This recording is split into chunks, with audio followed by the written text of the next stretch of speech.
Hi legends and welcome to my channel. What is Bitcoin?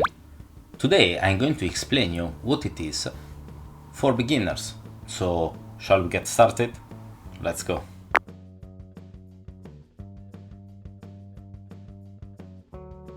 Bitcoin, simply put, is a decentralized digital currency. So it's decentralized in the way that there is nobody owning it specifically and moving it. It works all over the world and it's digital because it's not physical. There were a couple of news of robbers trying to rob the Bitcoin of an ATM for Bitcoins, but that's just funny, you know. And also it operates as a peer-to-peer network, so from one person to the other, passing through miners, which we are going to talk about in just a moment. But who invented Bitcoin? This is almost mythological by now. So let's just get to Satoshi Nakamoto, the creator of Bitcoin. Bitcoin was created in 2009, at least it was launched as a blockchain, so probably was created during 2008, and was created by maybe an individual, maybe a company that wants to keep it secret, maybe an institution, maybe a group of people, nobody knows exactly. One thing only we all know, that's that Bitcoin identity of the creator had never been revealed. So at the moment Bitcoin cannot be considered a company anyhow, like Ethereum, which is a platform to me. It's basically a commodity, it's just there, it's like gold, but it's not gold. You know, it's like digital gold, next generation commodity. You can put it in this way, but it's not a company and it's not owned by anybody because the creator just said, hey, I don't know who I am. Now it crossed my mind that maybe one of the reasons is that when Satoshi Nakamoto started the blockchain for the first year, he mined around 1 million Bitcoin and left them in a wallet which got untouched since then. So this might also be the reason, because this would make him essentially one of the wealthiest people in the world, in the billions, like 60 billion, 100 billion, depending on the price of Bitcoin in that day. So this could be a reason. So now the way that Bitcoin works, on paper it's very simple. So Bitcoin, it's a blockchain technology which came to life with Bitcoin itself. It's a series of blocks of transactions. So the transaction, instead of being on a paper that is shared across all the computers of the world, because yes, it's totally open and it can be seen by anybody, all transactions are completely visible and can be accessed very simply. They are mining blocks. So every block of transaction, maybe every 10 minutes, gets sent on the web. And these transactions usually have a cryptographic code to solve it and verify the authenticity of this.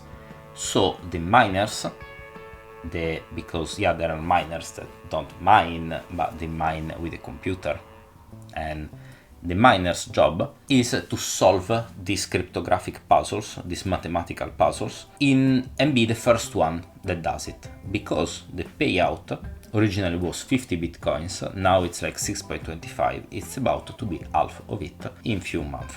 This creates a great security for the transactions, because you need to know every block that existed before, and then you need to verify the following one, being the fastest, strongest that can verify this. And the miners at the moment are also slightly inflating the Bitcoin, because they are producing new Bitcoin as a reward, which is built in by Bitcoin, for just solving the best possible, the most complicated puzzles ever with their computers. Who does this first gets the payout in Bitcoin. At the moment 19.6 million got already mined, so it cannot really inflate by much more, and then it will start becoming deflationary, which we will see in a moment. So the way you can acquire Bitcoin, there are few ways. So let's explore them. So number one, which is basically the most complicated and it's free on paper, is you can be a miner. So you can simply use your computer to try to verify the transactions as fast as you can. For this you will need to install a very wide variety of different type of softwares and stuff. You probably will need to download on the computer the full block of transactions before that, so it can be quite long. And once everything is set, then you will start mining. The payout is going to be only when your computer becomes the lucky winner. So usually what people do, they enter mining pools like I've been doing myself on Ethereum though, and you can do this as well. And in this way it spreads the payout by the computing power offered by the full amount of computer together. You can do cloud mining, so you can use a cloud mining company instead if you cannot set up the computer. Usually you need somebody pretty smart to do it for you. Or you can do some cloud mining. Even Binance released it like a few time ago, and you can simply mine through the cloud. You just need to know that usually this mining company make it very easy for people, for which they just tell you how much you are paying of electricity to not have the computer mining at home, but just from their servers and from their computers, and then what is the expected revenue that you might be looking at. Okay, or if you just want to buy it with fiat currencies, and fiat currencies in the crypto world are considered all the dollar, franc, yen and all the others that are tenders of a government which are not secured by a cryptographic system. Fiat can be inflated by the government because it keeps producing extra money, whereas instead most cryptocurrency don't offer this aspect. When you want to buy with fiat, then you can do it basically in two ways at the moment, mainly. You can buy with an exchange. The upside is that it's like basically logging into your any internet account and be smart and use the two-factor authentication or anything else that protects your account even stronger, because that's an account with money inside. It's like a broker. You want to have it secure. Binance is the most famous one and the one that I personally use the most. There is Gate.io, OKX, there's an infinity of exchanges available, Kraken, there are like so many you can choose from. That's easy. The only drawback is that you are not actually owning the cryptocurrency yourself, but it's stored in their wallet. Remember this word, because that's a second way you can store your crypto. In this case, it's a wallet address, so you open into the blockchain space essentially an address, which in theory has got infinite amount of addresses and something, but this is too complicated.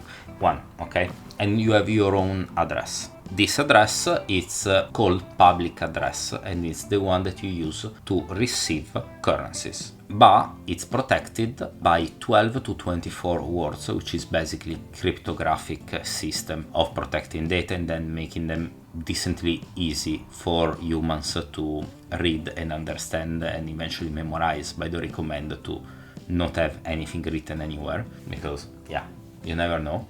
And that's the only way to actually access the wallet in this way. So you can use, for example, MetaMask is the most famous and the one that I consider being the best at the moment. And the drawback is that you will need to remember these keys, because not even MetaMask can retrieve them for you. If you lose the access keys, you will not be able to access your funds anymore. So be very, very, very mindful of this aspect. But once this is said, this lets you store.